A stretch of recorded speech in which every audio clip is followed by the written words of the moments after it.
സഹോദരങ്ങളെ, ഞാൻ പറഞ്ഞത് ഒരാൾക്ക് മാറണോ, ഒരാൾക്ക് ജീവിതത്തിൽ മാറ്റമുണ്ടാകണോ? വലിയ പ്രസംഗം വേണ്ട, അവനൊരൊറ്റ വാക്ക് മതി, ഒരേ ഒരു വാക്ക്. ആ ഒരു വാക്കാണ് അവന്റെ ജീവിതത്തിൽ മാറ്റമുണ്ടാകുന്നതെങ്കിൽ ചെറുപ്പക്കാരാ, ഞാനൊന്ന് ചോദിക്കട്ടെ, ഞാൻ നിങ്ങളോട് പറയട്ടെ. മക്കാ ചന്തയിലെ ചമ്മാടിയായിരുന്ന സിരകളെ ബലിഭരിക്കുന്ന രാത്രിയിൽ ഉക്കാള ചന്തയിൽ പെൺകുട്ടികളുടെ കയ്യിൽ പിടിച്ച് ഉന്മാദ നൃത്തം ചവിട്ടിയ കാട്ടാളനായ ചെറുപ്പക്കാരനായിരുന്നില്ലേ ഖത്താബിന്റെ മകൻ ഉമർ? ഖത്താബിന്റെ മകൻ ഉമർ താരാട്ട് പാടിക്കൊണ്ടിരിക്കുന്ന പെൺകുട്ടികൾ കരയുമ്പോ ഉമ്മമാര് പറയും, മോളെ ദാ ഉമർ വരുന്നു എന്ന് പറഞ്ഞാൽ ആ വാക്ക് കേട്ടാലും മക്കള് പോലും, താരാട്ട് പാടിയിട്ട് ഉറങ്ങാത്ത മക്കള് പോലും പേടിച്ചരണ്ട് കിടന്നിറങ്ങിയ ആ നാട്ടിലെ ഏറ്റവും വലിയ പേടി സ്വപ്നമായ ഉമർ. ആ ഉമറിന്റെ ചരിത്രം എന്തെന്നറിക്കോ? കോടിക്കണക്കിന് രൂപ പലിശ കൊണ്ട് സമ്പാദിച്ച കോടീശ്വരനായ ഉമർ, സുന്ദരി പെണ്ണുങ്ങളില്ലാതെ കിടന്നിറങ്ങാത്ത ഉമർ. ഈ ഉപ്പളക്കുന്നിൽ വന്ന എന്റെ പ്രിയപ്പെട്ട ചെറുപ്പക്കാരോട്, കരുണോത്സുകരായ ചെറുപ്പക്കാരോട്, ആ ഉമർ ആരായിരുന്നെന്നറിയോ? ഉമറിന്റെ മസിൽ പവർ കണ്ടാൽ, ഉമർ കൈപൊക്കിയിട്ട് ഒരാളുടെ മുഖത്തടിച്ചാൽ അവന്റെ മുഖം പോലും തകർന്ന് തരിപ്പണമാകുമെന്നായിരുന്നു. ആരായിരുന്നു ഉമർ എന്നറിയോ? ഉമർ ഒരു ദിവസം മുസ്ലിം ആകുന്നതിന് മുക്കാവ ചന്തയിലേക്ക് പോയി. ആ ചന്തയിൽ പോയിട്ട് അവിടുത്തെ കച്ചവടക്കാരനോട് പറഞ്ഞു, എനിക്ക് 500 ദിർഹം വേണം, ഇപ്പോൾ എനിക്ക് 500 ദിർഹം തരണം. ആ സമയത്ത് ആ കച്ചവടക്കാരൻ പറഞ്ഞു, പത്രേ, ഞാൻ കച്ചവടത്തിന് കട തുറന്നിട്ടില്ല, രാവിലെയാണ്, മദ്യപിക്കണം ഉമറിന്, എനിക്ക് 500 ദിർഹം വേണം. അയാൾ കട തുറക്കുന്നതേയുള്ളൂ. അയാൾ പറഞ്ഞു, ഉമറെ, ഞാൻ കട തുറക്കുന്നതേയുള്ളൂ, 1 ദിർഹം പോലും എന്റെ കയ്യിലില്ല, കച്ചവടം നടക്കട്ടെ, കുറച്ച് കഴിഞ്ഞിട്ട് നീ വാ, അപ്പൊ ഞാൻ നിനക്ക് 500 ദിർഹം തരാം. ഉമറ് കച്ചവടം തുടങ്ങിയില്ലല്ലോ, കട തുറന്നില്ലല്ലോ, എങ്ങനെയാണ് ഉമറെ ഞാൻ തരിക? എന്റെ ചെറുപ്പക്കാര് കേട്ടോളൂ, ഉമർ എന്ത് ചെയ്തു എന്നറിയോ? സ്വാഭാവികമായിട്ട് മനസ്സിലൊരൽപ്പം കനിവുള്ള മനുഷ്യൻ, കനിവില്ലാത്ത ഉമർ, സ്നേഹമില്ലാത്ത ഉമർ, വിട്ടുവീഴ്ചയില്ലാത്ത ഖത്താബിന്റെ മകൻ ഉമർ, ഒരു മനുഷ്യത്വമുള്ള മനുഷ്യനെ തുറന്നതല്ലേയുള്ളൂ, അല്പം കഴിഞ്ഞ് വരുമ്പോ കിട്ടുമല്ലോ എന്നോർക്കും. ഉമർ എന്ത് ചെയ്തു എന്നറിയോ? തന്റെ കയ്യിലിരിക്കുന്ന വാള് വലിച്ചൂരിയിട്ട് ആ മനുഷ്യന്റെ കഴുത്തിന് വെട്ടി. അയാളുടെ കഴുത്ത് വലത്തോട്ട് തിരിയുമ്പോ, എന്നിട്ടും കാട്ടാളനായ മനസ്സിന് സ്നേഹമില്ലാത്ത ഉമർ, മനസ്സ് കാരിരമ്പ് പോലെ ഉറച്ചുപോയ ഉമർ, ആ മനുഷ്യന്റെ വലത്തെ കൈയെടുത്ത് വെട്ടിച്ചിട്ട് അയാളുടെ കൊച്ചുവിരൽ, അയാളുടെ ചെറിയ വിരൽ വാളുകൊണ്ട് മുറിച്ചെടുത്തു. ആ മുറിച്ചെടുത്ത വിരല് ഒരു മുള്ളിന്റെ ഉള്ളിൽ കുത്തിയിട്ട് തന്റെ കഴുത്തിന് മാലയാക്കിയിട്ട് ഉമറിന്റെ, ആ മനുഷ്യൻ അറുത്തെടുത്ത ചെറുവിരലിൽ നിന്ന് രക്തം ഉമറിന്റെ നെഞ്ചിലൂടെ ഒഴുകുകയാണ്. തൊട്ടടുത്ത കടയിൽ പോയിട്ട് പറഞ്ഞു, അടുത്ത കച്ചവടക്കാരനോട് എനിക്ക് 500 ദിർഹം തരണം, എവിടെ ദിർഹം എടുക്ക്. ആ മനുഷ്യൻ പേടിച്ചു വിറച്ചു പോയി. എന്തിനാണ് ചെയ്തതെന്നറിയോ? നോക്കുമ്പോ തന്റെ തൊട്ടപ്പുറത്തെ പീഡികക്കാരന്റെ ചെറുവിരൽ മുറിച്ചിട്ട് അവന്റെ ചെറുവിരലിന്റെ രക്തം ഉമറിന്റെ നെഞ്ചകത്തോടെ ഒഴുകുകയാണ്. തന്നില്ലെങ്കിൽ അടുത്തത് തൂങ്ങുന്നത് നിന്റെ ചെറുവിരലാണ് എന്ന് പറയാതെ പറഞ്ഞ ഉമർ അപ്പുറത്തെ കച്ചവടക്കാരന്റെ കയ്യിൽ നിന്ന് 500 ദിർഹം വാങ്ങിച്ചിട്ട് തിരിച്ചുപോയി. ഇതാരുടെ കഥയാ? എത്രയോ വയല് നമ്മൾ കേൾക്കാറുണ്ട്. പക്ഷേ സഹോദരങ്ങളെ, 500 ദിർഹം കൊടുക്കാത്തതിന് കടക്കാരന്റെ ചെറുവിരൽ മുറിച്ച് കഴുത്തിൽ മുള്ളിൽ കുരുത്ത് മാല കെട്ടിത്തടന്ന ഉമറാൻ. ആ ഉമറിനെ മാറ്റിയതല്ല 2 മണിക്കൂർ പ്രസംഗമല്ലല്ലോ, 2 മണിക്കൂർ സെമിനാറല്ലല്ലോ, നടന്നു പോകുന്ന വഴിയിൽ സഹോദരിയായ ഫാത്തിമയുടെ ഖുർആനോദലല്ലയോ. ഫാത്തിമയിരുന്ന് ഖുർആനോദുകയാണ്. 2 വാക്ക്,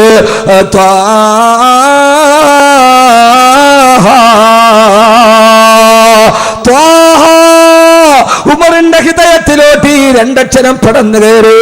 ഞാൻ സ്ഥിരമായിട്ട് പറയുന്ന അറബി ഭാഷയിലെ 2 അക്ഷരങ്ങൾ, അത് ചേർത്ത് വെച്ചിട്ട് ഈ ഫാത്തിമ എന്താണ് പറയുന്നത്? പക്ഷേ അത് ചേർത്ത് വെച്ചപ്പോ ഇതേവരെ കേൾക്കാത്ത ഒരു സൗന്ദര്യമുണ്ടല്ലോ.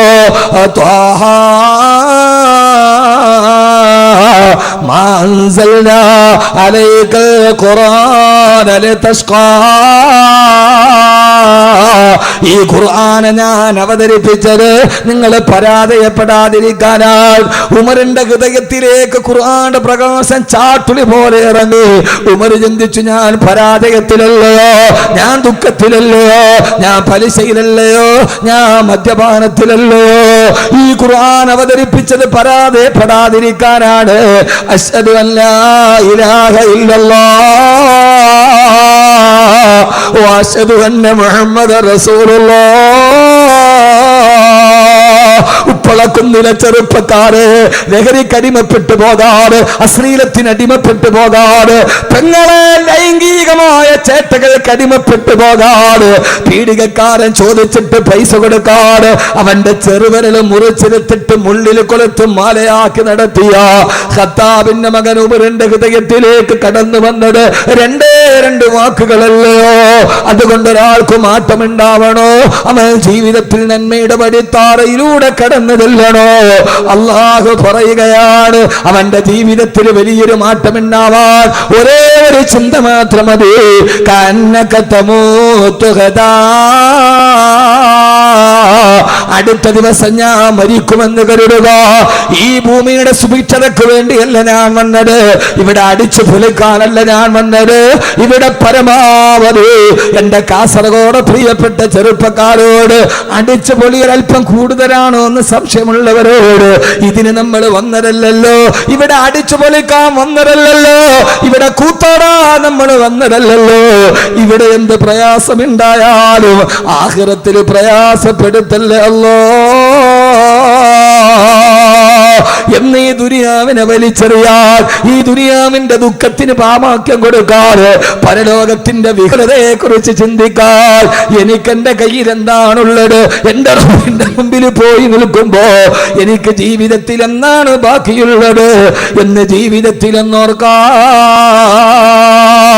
അതുകൊണ്ട് സഹോദരങ്ങളെ, ഈ ഭൂമിയോട് തലാക്ക് ചെല്ലുക, ഈ ദുനിയാവിനെ വലുതായി കാണാതിരിക്കുക. ആദരവായ പ്രവാചകൻ നബി മുഹമ്മദ് മുസ്തഫ, ആദരവായ പ്രവാചകൻ നബി മുഹമ്മദ് മുസ്തഫ സല്ലല്ലാഹു അലൈഹി വസല്ലമയുടെ പ്രിയപ്പെട്ട പത്നി ആയിഷ റളിയല്ലാഹു തആല പറയാണ്, ഒരു ദിവസം പാതിരാത്രിയിൽ ഞാൻ ഹബീബായ നബി തങ്ങളുടെ കൂടെ ഉറങ്ങാൻ കിടന്നു. രാത്രിയിൽ ഞാനും എന്റെ പ്രവാചകൻ ഒന്നിച്ച് കിടന്നുറങ്ങവേ പാതിരാ സമയത്ത് ഞാൻ എഴുന്നേറ്റ് നോക്കുമ്പോ എന്നെ ഹബീബായ നബി തങ്ങളെ എന്റെ പരിസരത്ത് കാണാനില്ല. എനിക്ക് പേടിയായി, വിഹ്വലതയായി. രാത്രിയിൽ എന്റെ കൂടെ കിടന്നുറങ്ങാമെന്ന എന്റെ പ്രവാചകനെവിടെ, എന്നെ മുത്തുദൂതരെവിടെ, എന്റെ പ്രിയപ്പെട്ട ഹബീബെവിടെ? വിഹ്വലതയോടെ ഞാൻ അവിടെ നിന്ന് എഴുന്നേൽക്കുമ്പോ ഹബീബായ നബി തങ്ങളെ കാണുന്നില്ല. ഞാൻ മദീന മുഴുവനും പരതി നോക്കി, അവിടെയെങ്ങും അല്ലാഹുവിന്റെ റസൂലിനെ കാണുന്നില്ല. കുറെ കഴിഞ്ഞപ്പോ എന്റെ മനസ്സിനൊരു എനിക്കൊരു സംശയമായി. ഞാൻ ഉറങ്ങിയപ്പോ അടുത്ത ഭാര്യമാരുടെ വീട്ടിൽ പോയിട്ടുണ്ടാകുമോ? പെണ്ണല്ലേ, പെണ്ണങ്ങനെയൊക്കെ വിചാരിക്കൂ. പലപ്പോഴും അങ്ങനെയാണ്. എന്നെ ഉറക്കി കിടത്തിയിട്ട് മറുഭാര്യമാരുടെ വീട്ടിൽ പോയിട്ടുണ്ടാകുമോ? എത്ര സുന്ദരമായ ചരിത്രമെന്നറിയോ? ആയിഷ റളിയല്ലാഹു അൻഹ പറയാ, പാതിരാത്രിയിൽ ആരും അറിയാതെ പൂച്ചയെപ്പോലെ ശബ്ദം കേൾപ്പിക്കാറ് എല്ലാ ഭാര്യമാരുടെ വീടിന്റെ മുമ്പിലും പോയി ഞാൻ നോക്കി. അവിടെയൊന്നും അല്ലാഹുവിന്റെ റസൂല് വന്നിട്ടില്ല. പിന്നെ എനിക്ക് പേടിയാവാൻ തുടങ്ങി. പാതിരാത്രിയിൽ ഹബീബായ നബി തങ്ങളുടെ അല്ലാഹുവിന്റെ റസൂലിന് എന്തെങ്കിലും അപകടം സംഭവിച്ചിട്ടുണ്ടാകുമോ? പരിഭ്രാന്തിയോടെ ഞാൻ അവിടേക്ക് നോക്കുമ്പോ പെട്ടെന്ന് പാതിരാ സമയത്ത് കൊച്ചു കുഞ്ഞുങ്ങൾ പൊട്ടിക്കരയുന്നത് പോലെ, ശൈശവദിശയിലുള്ള കൊച്ചു കുഞ്ഞുങ്ങൾ പൊട്ടിക്കരയുന്നത് പോലെ ഒരു കരച്ചിൽ കേട്ടു. പാതിരാ സമയത്ത് മദീനയിൽ ആരാണ് കരയുന്നതെന്നറിയാണ്. പള്ളിയുടെ വാതിലിലൂടെ ഞാൻ എത്തി നോക്കുമ്പോ ഫൈദാഹിയ റസൂലുള്ളാഹ്, അവിടെ അല്ലാഹുവിന്റെ റസൂൽ കിടന്ന് കരയുകയാ. ഹബീബായ നബി തങ്ങൾ റുക്കൂയിൽ കിടക്കുന്നുണ്ട്, കണ്ണിലൂടെ കണ്ണുനീര് ചാലിട്ടൊടുക്കുന്നുണ്ട്. ഹബീബായ നബി തങ്ങൾ സുജൂദിൽ കിടക്കുന്നുണ്ട്. ആ സുജൂദിൽ കിടന്ന് എന്തോ കണ്ട് പേടിച്ചതുപോലെ കരയുന്നുണ്ട്. അവസാന നിസ്കാരമൊക്കെ കഴിഞ്ഞ് സുജൂദിൽ കിടന്ന് അല്ലാഹുവിന്റെ റസൂൽ പൊട്ടിക്കരഞ്ഞ് ദുആ ചെയ്യുകയാ. പാതിരാവിന്റെ നിശബ്ദതയിൽ എന്റെ പ്രിയപ്പെട്ട ഭർത്താവ് എന്തിനു വേണ്ടിയാണ് ഇങ്ങനെ ദുആ ചെയ്യുന്നതെന്നറിയാൻ ഞാൻ എന്റെ ചെവി ഇങ്ങനെ കൂർപ്പിച്ചു വെച്ചു. ഞാൻ എന്റെ ചെവി ഇങ്ങനെ കൂർപ്പിച്ചു വെച്ചു. അപ്പോഴാണ് ദുആ എന്തെന്നറിയോ? എന്റെ പ്രിയപ്പെട്ട സഹോദരങ്ങളോട്, സഹോദരിമാരോട്, പ്രിയപ്പെട്ട പെങ്ങളെ, ഒരു ഭാര്യ ഭർത്താവിന്റെ കഥയാണിത്. പാതിരാസയത്ത് ഭാര്യയോടൊത്ത് കെട്ടിപ്പിടിച്ച് പരിരംഭണം ചെയ്ത് കിടന്നുറങ്ങി. അവസാനം ഇടയ്ക്കെഴുന്നേറ്റ് പോയി പള്ളിയിൽ പോയി നിസ്കരിച്ചിട്ട് തഹജ്ജുദ് നമസ്കാരം കഴിഞ്ഞ് കെട്ടപ്പെട്ട് ദുആ ചെയ്യുന്നവരെന്താ? ആയിഷ ബീവി പറയാ, ഞാൻ എന്റെ ചെവി ഇങ്ങനെ കൂർപ്പിച്ചു വെച്ചപ്പോ ആർക്കു വേണ്ടിയാണ് ഈ പ്രത്യേക സമയത്ത് ദുആ ചെയ്യുന്നത്? പ്രാണപ്രേയസിയായ ആയിഷയ്ക്ക് വേണ്ടിയാണോ? കരളിന്റെ കഷണമായ ഫാത്തിമയ്ക്ക് വേണ്ടിയാണോ? സഹോദരങ്ങളെ, പാതിരാവിന്റെ നിശബ്ദതയിൽ എഴുന്നേറ്റ് പോയി പള്ളിക്കുള്ളിലിരുന്ന് പൊട്ടിക്കരഞ്ഞിട്ട് ഹബീബായ നബി തങ്ങൾ ദുആ ചെയ്തതെന്തെന്നറിയോ? എന്റെ ഫാത്തിമയെ കാക്കണമെന്നല്ല, എന്റെ ആയിഷയെ കാക്കണമെന്നല്ല. അല്ലാഹുമ്മ അഹീനി മിസ്കീനാ വഅമിത്നി മിസ്കീനാ, അല്ലാഹുമ്മ അഹീനി മിസ്കീനാ.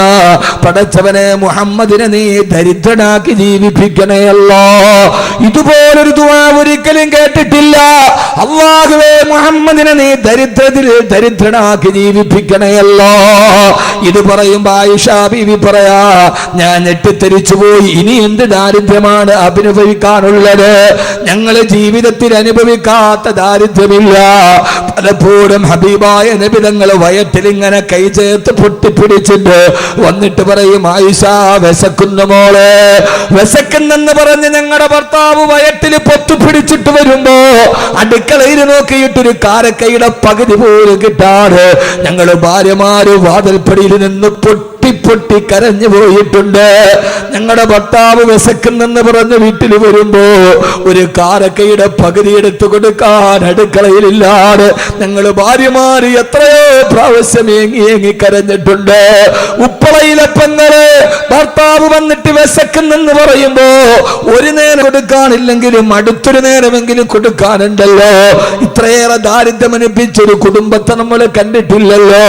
ഹബീബായ നബി തങ്ങൾ പറയുമ്പോ ഞങ്ങൾ ഇങ്ങനെ പൊട്ടിക്കരയുന്നത് കാണുമ്പോ അടുത്തു വന്നിട്ട് പറയും, നിങ്ങൾ കരയണ്ട, ഞാനൊന്ന് സുന്നത്ത് നോമ്പ് പിടിച്ചോളാമെന്ന് പറഞ്ഞിട്ട് ഞങ്ങൾ ആശ്വസിപ്പിക്കാറുണ്ട്.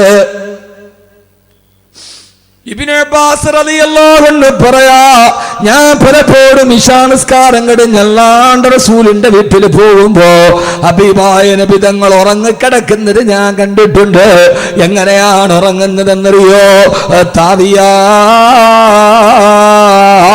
തന്റെ കാൽമുട്ടുകൾ വയറ്റിലേക്ക് ചേർത്ത് വെച്ചിട്ട് കൊഞ്ചു ചുരുണ്ട് കിടക്കുന്നത് പോലെയാണ് ഹബീബായ നബി തങ്ങളും ഭാര്യമാരും കിടക്കുന്നത്. ഇതൊക്കെ നിങ്ങളോട് പറഞ്ഞാൽ മനസ്സിലാകുമോ എന്നറിയില്ല.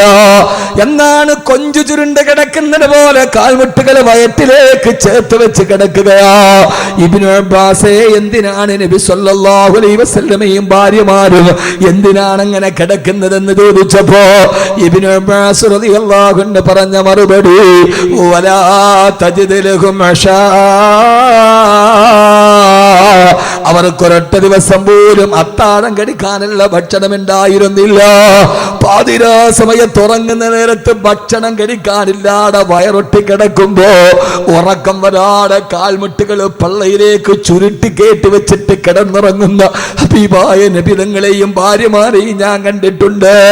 കുപ്പളയിലെ പെങ്ങളെ, നിനക്ക് ചിന്തിക്കാൻ കഴിയോ? നമ്മുടെ ജീവിതത്തിൽ ഇങ്ങനെ ഒരു അവസ്ഥ നമ്മൾ കണ്ടിട്ടുണ്ടോ?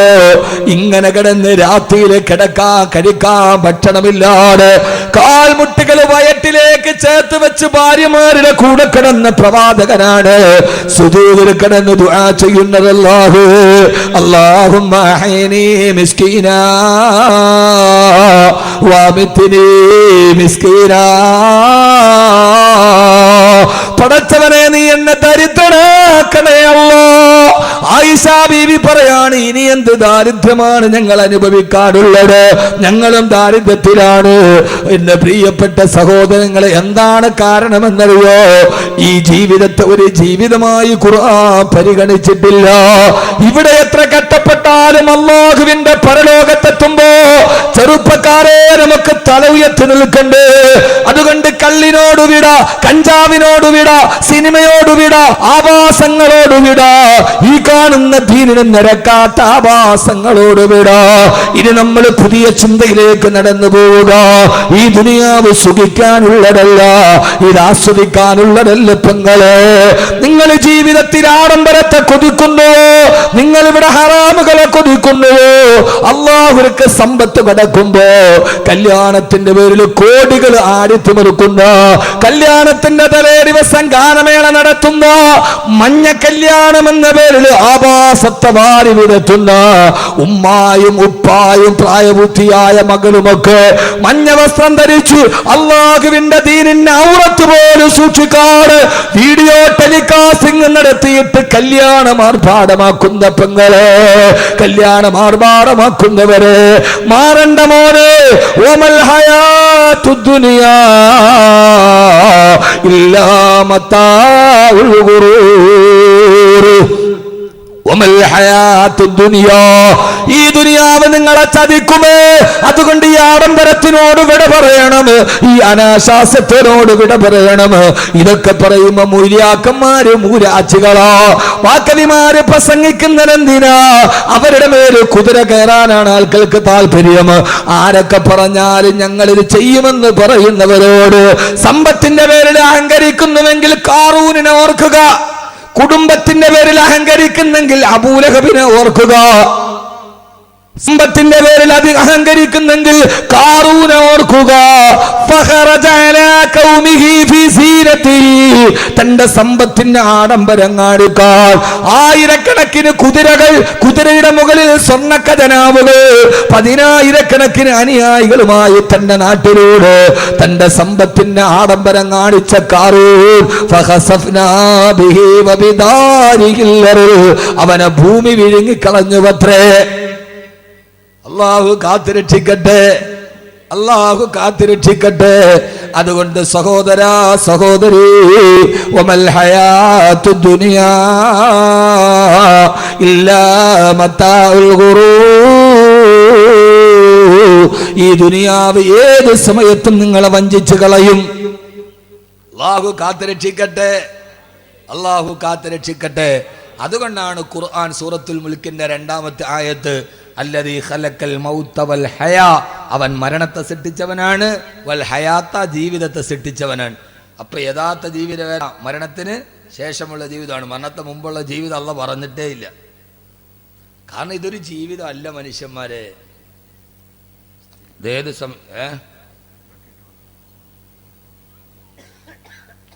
അതൊക്കെ ഞാൻ പറയാം നിങ്ങൾ അടങ്ങിയിരിക്കേ, നിങ്ങൾ ബേജാറാവേണ്ടതൊക്കെ അതിന്റെ സന്മയത്വം പോലെ ഇൻഷാ അല്ലാഹ് പറയാം കേട്ടാ. അള്ളാഹു സ്വീകരിക്കട്ടെ. സംഘാടകർക്കൊരു ബേജാറുണ്ടല്ലോ സാധുക്കൾക്ക്.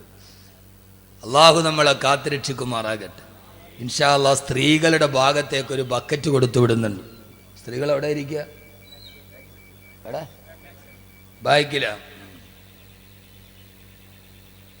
ഇപ്പൊ എല്ലാ സഹോദരിമാരും നമ്മുടെ മഹത്തായ ഉറൂസ് മുബാറക്കാണ്, മഹാന്മാരുടെ സാന്നിധ്യമുള്ള സദസ്സാണ്, നമ്മുടെ അവസാനത്തെ ദുആയാണ്. ഇൻഷാ അല്ലാഹ് അതിൽ പങ്കെടുക്കാൻ എല്ലാവരും ഒരു നല്ല സദഖ ഇതിലേക്ക് നൽകുക. അല്ലാഹു സ്വീകരിക്കുമാറാകട്ടെ.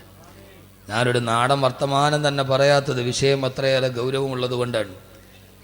കഞ്ചാവിനെ കുറിച്ച് പറയണ്ട, ലഹരിയെക്കുറിച്ച് പറയണ്ട, എല്ലാ തോന്നിയാസം അവസാനിക്കാൻ ഒരൊറ്റ ബോധം മതി, ഇതൊരു യഥാർത്ഥ ജീവിതം അല്ല.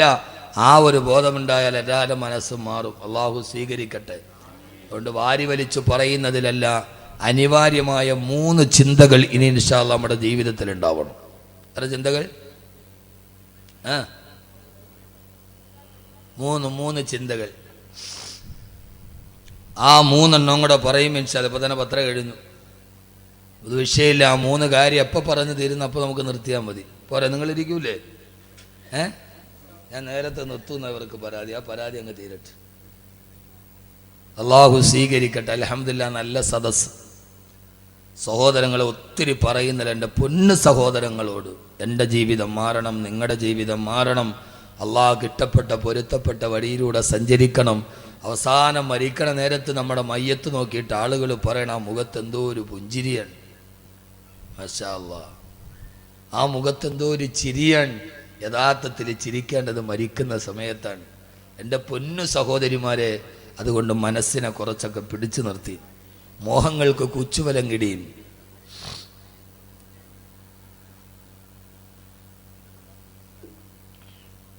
അതുകൊണ്ട് അനിവാര്യമായ 3 ചിന്തകൾ. എത്ര ചിന്തകൾ? ഉറങ്ങണോ? പറഞ്ഞിട്ട് പോകുമ്പോൾ ഞങ്ങൾ സൂറത്തുൽ മുൽക്കിൻ്റെ 2 ആയത്ത് പഠിച്ചു. 1-ാമത്തെ ആയത്തിൻ്റെ അർത്ഥം എല്ലാത്തിൻ്റെയും അധികാരം അള്ളാഹ്ക്കാണ്.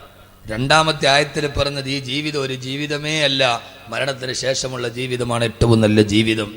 ആ ജീവിതത്തിലേക്ക് നടന്നു പോകണമെങ്കിൽ നമ്മുടെ ചിന്തകളെ നമ്മൾ മാറ്റണം. അനിവാര്യമായ 3 ചിന്തകൾ ഉണ്ടാവണം. ആ 3 എണ്ണം ഞാൻ പറഞ്ഞുതരാം. ഇൻഷാ അല്ലാഹ് നിങ്ങൾ പ്രാവർത്തികമാക്കൂലേ? ഇൻഷാ അല്ലാഹ് പറയും. അങ്ങനെ ഇൻഷാ അല്ലാഹ് പറഞ്ഞവരൊക്കെ ഒന്ന് കൈ പൊക്കണം. നോക്കട്ടെ. കൈയുള്ളവരൊക്കെ പൊക്കി 2 കൈയും പൊക്ക്. മാഷാ അല്ലാഹ്. താഴ്ത്തിയിട്ട് ഉറക്കം പോകാൻ വേണ്ടി ചെയ്താൽ വേറൊന്നുമില്ല അതിനകത്ത്. ഒന്ന് റീഫ്രഷ്മെൻ്റ് ചെയ്താണ്, ഒന്ന് റീഫ്രഷ് ആവാൻ വേണ്ടി. നമ്മൾ കമ്പ്യൂട്ടർ സിസ്റ്റമൊക്കെ ഓണാക്കുമ്പോൾ കാണൂലേ റീഫ്രഷ്, അത്രേ ഉള്ളൂ. 1-ാമത്തെ ചിന്ത. അപ്പോൾ ആണുങ്ങൾക്ക് ബക്കറ്റില്ലേ? പെണ്ണുങ്ങൾക്ക് മാത്രമുള്ള മുഷാഫത്താ? ആള് ബിരുദന്മാരാണ് കേട്ടോ. ഇൻഷാ അല്ലാഹ് ആയിക്കോട്ടെ. അള്ളാഹു തൗഫീഖ് നൽകട്ടെ. അപ്പോൾ ബക്കറ്റ് പിരിവില്ല. അവസാനം എല്ലാവരും വന്നൊന്ന് മുസാഫത്ത് ചെയ്യണം. ഒരു നല്ല സദക്കയാണ്. ഇൻഷാ അല്ലാഹ് വരൂലേ? ആ സമയമാകുമ്പോൾ മുങ്ങൂ.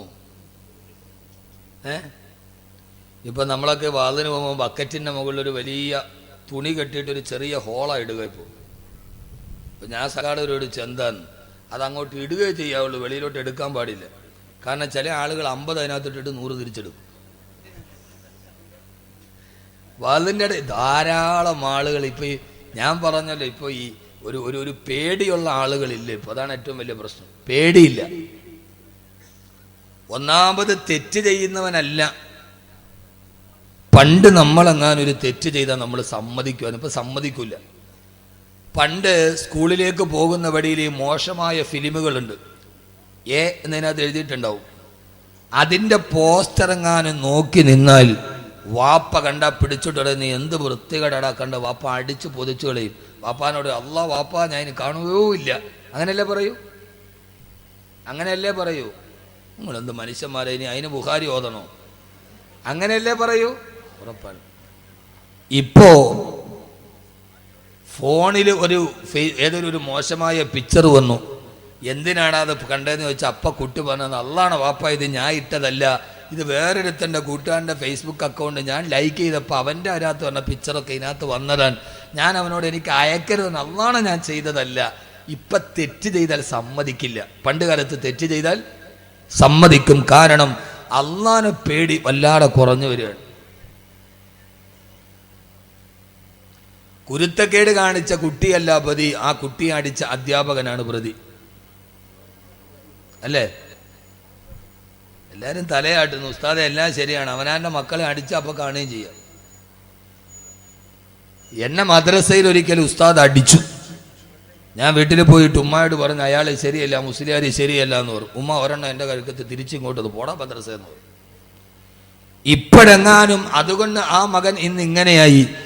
അടിച്ച ഉസ്താദാണ് പ്രതി, മോശം കാണിച്ച വിദ്യാർത്ഥിയല്ല. തെറ്റുകൾ സമ്മതിക്കാൻ ആരും തയ്യാറല്ല. അതാണ് ഇന്നത്തെ ലോകത്തിലെ ഏറ്റവും പ്രധാനപ്പെട്ട വിഷയം എന്ന് ഞാൻ മനസ്സിലാക്കാൻ. അതൊന്നും തെറ്റല്ല. നമ്മൾ വേറൊന്നിനെ കീഴ്പ്പെട്ടു പോയി. നമുക്ക് വാട്സപ്പ്, ഫേസ്ബുക്ക് 24 മണിക്കൂർ ഈ വാട്സപ്പ്. ഒരു ഫോണും ഉണ്ട്. ആ ഫോണൊക്കെ ഒരു മുസല്ലയുടെ വലിപ്പം കാണും. അത് കൊണ്ടുവന്ന് നിസ്കരിക്കാൻ വേണ്ടി ഫോൺ കൊണ്ട് മുമ്പിലെങ്ങിടും. പുറകെ കൈകെട്ടണ വേണ്ട ഏതോ പിള്ളേരുടെ മയ്യത്ത് നിസ്കാരം എന്ന് വിചാരിക്കും. ഇത് വാട്സപ്പ്. ആണുങ്ങൾക്ക് മുഴുവനും വാട്സപ്പിന്റെ ലഹരി, പെണ്ണുങ്ങൾക്ക് മുഴുവനും സീരിയലിന്റെ ലഹരി. അതിന്റെ രണ്ടിനെയും മുമ്പിലിരുന്നാൽ പിന്നെ അവർക്ക് സ്ഥലകാല ബോധമില്ല. റോഡ് മുറിച്ച് കിടക്കുമ്പോൾ ഇങ്ങനെ ഞെക്കിയാ പോവുക. വണ്ടി വന്ന് കയറിയാലും അറിയില്ല. ബസ് വന്ന് ഓണടിക്കാൻ നിങ്ങൾ നോക്കൂ. ഇപ്പം ഞാൻ ഇങ്ങോട്ട് വരുമ്പോൾ എൻ്റെ മുമ്പിൽ എൻ്റെ ഡ്രൈവർ വരുന്നു, സാമാന്യ സ്പീഡുണ്ട്. ഫ്രണ്ടിൽ റോഡ് സൈഡിൽ കിടന്ന ഒരു വണ്ടി നേരെ വട്ടം തിരിച്ചു. എൻ്റെ ഡ്രൈവർ നിർത്താതെ അടിച്ചിട്ടും അവൻ വട്ടം തിരിക്കാൻ.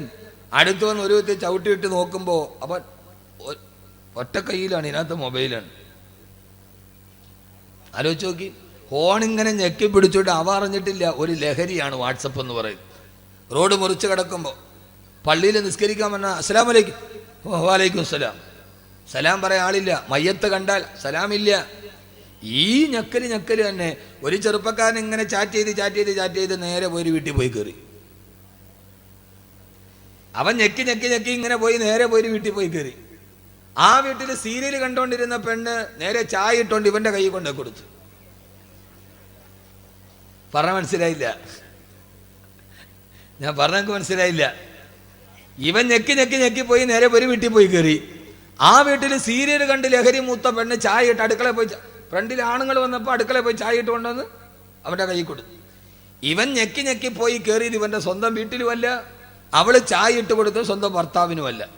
അവള് വിചാരിച്ചത് എന്റെ ഭർത്താവാണെന്നാണ്, ഇവൻ വിചാരിച്ചത് എന്റെ വീടാണെന്നാണ്. യഥാർത്ഥത്തിൽ ഇതാണ് ഒരവസ്ഥ അല്ലേ? നിസ്കാരം കഴിഞ്ഞ സലാം വീട്ടിയാൽ ആദ്യം എല്ലാവരും കണക്കാണ്. നിസ്കാരം കഴിഞ്ഞ സലാം വീട്ടി ആദ്യം മെസ്സേജ് പറഞ്ഞോ ഇല്ലയോ? ഇത് നമ്മളെ വല്ലാതെ കീഴ്പ്പെടുത്തുകയാണ്. നമുക്ക് ചിന്തിക്കാൻ സമയമില്ല. മരണത്തെക്കുറിച്ച് ചിന്തിക്കാൻ ഉണ്ടോ? ഇല്ല. മയ്യത്ത് കണ്ടു കഴിഞ്ഞാൽ പണ്ടൊരു മരണ വീട്ടിൽ പോയാൽ അടുത്തു നിന്ന് മാറി നിന്ന് കരയും, അല്ലാഹുവേ നാളെ ഞാനും ഇതേപോലെ പോകേണ്ടതല്ലേ?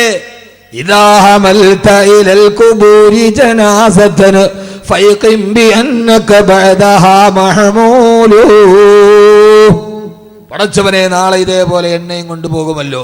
ഇത് മയ്യത്ത് കണ്ടു മാറി എന്നിട്ട് ചിന്തിക്കാൻ സമയമില്ല. അതാണ് പുതിയ ലോകത്തിന്റെ ഏറ്റവും വലിയ വിശേഷം. മരണത്തെക്കുറിച്ച് ചിന്തിക്കാൻ പറ്റില്ല, ഭാര്യയെക്കുറിച്ച് ചിന്തിക്കാൻ സമയമില്ല, മക്കളെക്കുറിച്ച് ചിന്തിക്കാൻ സമയമില്ല. ഭാര്യ അവള് പോട്ടെ, അടുത്ത് എനിക്ക് കിട്ടും.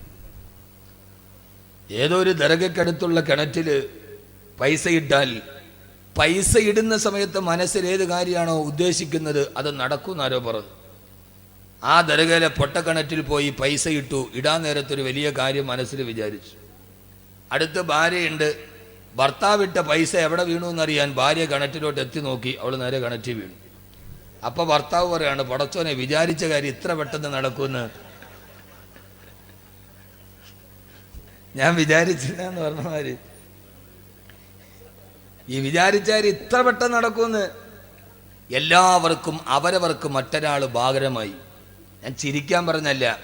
ഭാര്യയ്ക്ക് ഭർത്താവ് ഒരു ഭാരമായി. ഭാര്യയ്ക്ക് ഭർത്താവ് എന്ന് പറയുന്നത് സ്വർഗത്തിലേക്കുള്ള കവാടമായില്ല. ഭർത്താവിന് ഭാര്യ കടമകൾ വീട്ടേണ്ട അള്ളാഹു പറഞ്ഞ ഏറ്റവും വലിയ കടമയായില്ല. ഭർത്താവിന് ഭാര്യ ഏത് സമയത്തും ഒഴിഞ്ഞു പോകേണ്ട ഒരു ചരക്കായി. മാതാപിതാക്കൾക്ക് മക്കള് ഭാരമായി, മക്കൾക്ക് മാതാപിതാക്കള് ഭാരമായി. സഹോദര, ഞാൻ നേരത്തെ പറഞ്ഞു, അടുക്കളയിൽ നിൽക്കുന്ന അമ്മയെ പുറകിൽ നിന്ന് അടിച്ചു വീഴ്ത്തി മാറിടത്തിൽ ചവിട്ടിപ്പിടിച്ച് കഴുത്തിൽ ശാളുമുളുക്കി കൊന്ന് വലിച്ചോണ്ട് പോയി മകൻ അമ്മയെ കത്തിച്ച് ചാമ്പലാക്കി. നടുക്കം വിട്ടുമാറുന്നതിന് മുമ്പേ കൊല്ലം ജില്ലയിൽ നിന്ന് വാർത്ത, ഈ അമ്മ സ്രാവിൽ കടന്ന മകനെ വലിച്ച് താഴെയിട്ട് മകനെ പോയി കത്തിക്കരിച്ച് ചാമ്പലാക്കി. അമ്മ പുശാചുക്കൾ പാർക്കുന്ന വേതാള നഗരം പോലെ ഈ ഭൂമി അധപ്പതിച്ചു പോകുമ്പോ, ഈ ഭൂമിയിൽ മനുഷ്യന്മാരില്ല, രാക്ഷസന്മാര് വാണരുടുമ്പോ, ഓരോ ദിവസവും ഓരോ വാർത്തകളും നമ്മുടെ ചെവിയിലേക്ക് കടന്നു പോകുമ്പോ, സഹോദര, ഇനി ഈ ലോകത്ത് ഏറ്റവും നല്ലവനായി ജീവിക്കണോ? അനിവാര്യമായ 3 ചിന്തകൾ നമ്മുടെ മനസ്സിലുണ്ടാവണം. അക്കമിട്ട് പഠിച്ചോളുക. 1, അള്ളാഹു എന്നെ കാണുന്നുണ്ടെന്നുള്ള ബോധമുണ്ടാവുക. ഓരോ ആണിനോടും പെണ്ണിനോടും വിനീതനായ വാക്കവിയുടെ വാക്കുകൾ കാണത്തി ഒരൽപ്പം കഴിയുമ്പോൾ നമ്മൾ പിരിയുകയാണ്. ആ സമയത്ത് നമ്മുടെ മനസ്സിലോത്തിരിക്കാൻ ഇനി മുതൽ നമ്മുടെ ചിന്തകൾ ഈ ചിന്തയാകണേ. 1, എന്റെ അള്ളാഹു എന്നെ കണ്ടുകൊണ്ടിരിക്കുന്നുണ്ട്. അന തഅബുദല്ലാഹ കഅന്നക തറാ ഫഇൻ ലം തകുന തറാഹു ഫഇന്നഹു യറാ. എന്റെ ചെറുപ്പക്കാരെ, ഈ ബോധം മനസ്സിലേക്ക് ചേർത്ത് വെക്കുക. അള്ളാഹുവിനെ ഞാൻ കാണുന്നില്ലെങ്കിലും അള്ളാഹു എന്നെ കണ്ടുകൊണ്ടിരിക്കുന്നുണ്ട്. എനിക്കെന്റെ റബ്ബിനെ പേടിയാ, എനിക്കെന്നെ അള്ളാനെ പേടിയാ. സഹോദര, ഈ പേടിയിലൂടെ നടന്നു പോകുമ്പോ എനിക്കെന്റെ റബ്ബിനെ പേടിയാ. ഈ ഉപ്പളക്കുന്നിലെ ഓരോ വീട്ടിലും ഇങ്ങനെ ഒരു ചിന്തയുണ്ടാവണം. ആണിനുണ്ടാവണം, പെണ്ണിനുണ്ടാവണം, മക്കൾക്കുണ്ടാവണം. പാതിരാ സമയത്ത് ഉമർ റളിയല്ലാഹു തആല നടന്നു പോകുമ്പോ മോളെ പാലില് വെള്ളം ചേർക്കോളെ. ഉമ്മ ഉമർ കാണില്ല. ഉമ്മ മോളെ ഉമർ റളിയല്ലാഹു തആല ഉറക്കമാണല്ലോ. ആരും അറിയാതെ പാലില് വെള്ളം ചേർക്കാൻ കൗമാരക്കാരിയായ സുന്ദരി പെണ്ണിനോട് പറഞ്ഞപ്പോ ആ പെണ്ണ് ചോദിച്ചൊരു മറുപടിയുണ്ട്. ഉമ്മ ഇതാ കാന ഉമർ നായിമൻ ഫറബ്ബുൽ ഉമർ യഖ്ലാ. ഉമർ ഇറങ്ങിയാലും ഉമറിന്റെ റബ്ബ് ഇറങ്ങില്ലല്ലോ ഉമ്മ. ഉപ്പളക്കൊന്നിലെ വീട്ടിൽ ഈ കൗമാരക്കാരി ഉണ്ടാവട്ടെ. ഉമ്മ തെറ്റ് ചെയ്യാൻ പോകുന്ന സമയത്ത് ഉമ്മയുടെ കൈ പിടിച്ചിട്ടുമ്മ അള്ളാനെ പേടിക്കണേ ഉമ്മ, അള്ളാനെ പേടിക്കണേ ഉമ്മ, ഉപ്പാനെ ചതിക്കല്ല ഉമ്മ, ഗൾഫിൽ നിൽക്കുന്ന ഉപ്പാനെ ചതിക്കല്ല ഉമ്മ, അള്ള കാണുന്നുണ്ടുമ്മ എന്ന് പറയുന്ന കൗമാരക്കാരി പ്ലസ് 1 പഠിക്കുന്ന, പ്ലസ് 2 പഠിക്കുന്ന, എഞ്ചിനീയറിംഗിന് പഠിക്കുന്ന, ഹോസ്റ്റലിൽ താമസിക്കുന്ന, ആരുമില്ലാത്ത സമയത്ത് കോളേജിന്റെ ഇടനാടികളിൽ കാമകനോട് സല്ലാപം നടത്തുന്ന, അന്യപുരുഷനുമായി ബീച്ചുകളിലൂടെ കറങ്ങി നടക്കുന്ന കൗമാരക്കാരിയിൽ നിന്ന് മാറി വീടിന്റെ ഉള്ളിൽ ഉമ്മ ഒരു തെറ്റ് ചെയ്യാൻ പോയാൽ ഉമ്മാടെ കയ്യിലേക്ക് കടന്നു പിടിച്ചിട്ടുമ്മ അള്ളാനെ പേടിക്കണേ, ആഖിറത്തെ പേടിക്കണേ, ഉപ്പാനെ ചതിക്കല്ല ഉമ്മ എന്ന് തിരുത്തി കൊടുക്കാൻ കഴിയുന്ന കൗമാരക്കാര് ഉപ്പളക്കുന്ന് മുഹീദ്ദീൻ ജുമാ മസ്ജിദിന്റെ ഓരോ മഹല്ലിലെ വീടെങ്ങനെയായി മാറണം. അല്ലാഹു തൗഫീഖ് നൽകുമാറാകട്ടെ, അല്ലാഹു തൗഫീഖ് നൽകുമാറാകട്ടെ. ഏത് തെറ്റ് ചെയ്യാൻ പോയാലും പാതിരാ സമയത്ത് ഞാൻ മദ്യപിച്ചാൽ എന്റെ ഭാര്യ അറിയില്ല, എന്റെ മക്കൾ അറിയില്ല, നാട്ടുകാരും അറിയില്ല, എന്നാലും എന്റെ റബ്ബ് അറിയാതിരിക്കില്ലല്ലോ. കഹിനെ ലഗി ഹേ മേം സബ് ദർവാസ ബന്ദ് കർ ഡാലാ ലേകിൻ ബന്ദ് ന ഹോ ഗയി ഇഖ്ദർ ഖുദാ വാലാ. ആരുടെ വാതിലടഞ്ഞാലും അല്ലാഹുവിന്റെ വാതിലടയില്ലല്ലോ. ഏത് സമയത്തും മനസ്സിലൊരു ചിന്ത വേണം, അല്ലാഹുവേ ഞാനിനി മദ്യപിക്കില്ല, ഞാനിനി പലിശ വാങ്ങിക്കില്ല, ഞാനിനി ചൂതാട്ടം നടത്തില്ല. കാരണം നീ എന്നെ കാണുകയാണല്ലോ, നീ എന്നെ കാണുകയാണല്ലോ. ഇത് മദ്യപാനത്തിൽ മാത്രമല്ല, കുടുംബ ജീവിതത്തിലും അല്ലാഹുവിനെ കുറിച്ച് പേടിയുണ്ടാവണേ. ഈ അഹമ്മദ് കബീർ പറയുന്നത് മുഴുവനും ഖുർആനാണ്, ഖുർആനാണ്. ഒരു വാപ്പാന്റെ 2 മക്കൾ തമ്മിൽ തെറ്റിലാണ്, 2 സഹോദരങ്ങൾ തമ്മിൽ പകയാണ്. ആ സമയത്ത് ജേഷ്ഠനായ കാബീൽ അനിയനായ നിരപരാധിയായ അനുജനോട് കൊല്ലാൻ വരുന്ന സമയത്ത് അനുജൻ ഹാബീൽ പറഞ്ഞ ഒരു മറുപടിയുണ്ട്. കാബീൽ അനുജനോട് അസൂയ മൂത്തിട്ട് ഒട്ടകത്തിന്റെ തോളല്ലുകൊണ്ട് തലയിലടിച്ച് കൊല്ലാൻ വരുമ്പോ, തന്റെ പ്രിയപ്പെട്ട ജേഷ്ഠൻ തന്നെ കൊല്ലാൻ വരുമ്പോ അനിയനായ ഹാബീൽ പറയുന്നൊരു മറുപടി ഖുർആൻ പറയുന്നുണ്ട് സൂറത്തുൽ മാഇദ. ലഇൻ ബസത്ത ഇലയ്യ യദക ലിതഖ്തുലനി മാ അന ബിബാസുത്തിൻ യദിയ ഇലൈക ലിയഖ്തുലക ഇന്നി അഖാഫുല്ലാഹ റബ്ബൽ ആലമീൻ. തന്റെ ജേഷ്ഠൻ തന്നെ കൊല്ലാൻ ഒട്ടകത്തിന്റെ തോളല് കൊണ്ട് അടിക്കാൻ വരുമ്പോ, പ്രിയപ്പെട്ട ജേഷ്ഠാ നിങ്ങൾ എന്നെ കൊല്ലാമെന്നാലും നിങ്ങളോട് ഞാൻ തിരിച്ചൊന്നും പറയില്ല. അതെനിക്ക് നിങ്ങളോട് തിരിച്ചു ചെയ്യാൻ അറിയാത്തത് കൊണ്ടല്ല, തിരിച്ചു ചെയ്യാൻ എന്റെ കൈക്ക്